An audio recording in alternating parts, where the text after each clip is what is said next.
Writing a sex scene is really tricky, even for a sexologist.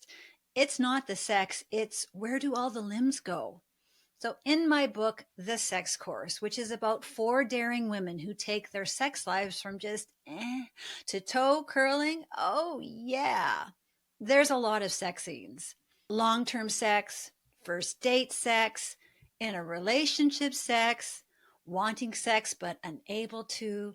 And here's what I want to emphasize: every single sex scene in this book is true to life sex.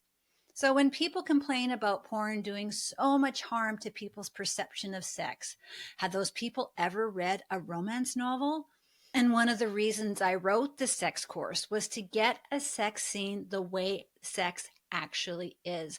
I can't tell you how many times I've read a book that gets sex wrong, and then I'm hurling the book across the room in frustration.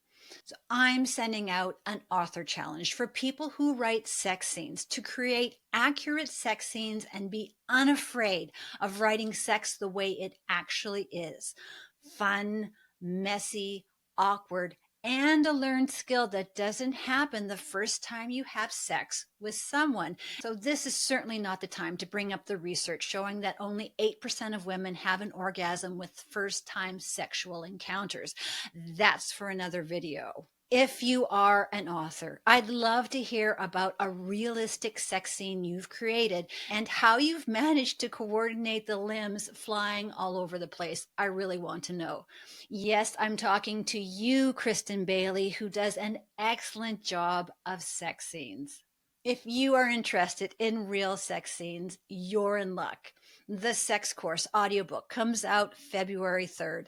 Learn more on trinareid.com and buy this #1 award-winning book on Amazon, then leave a review.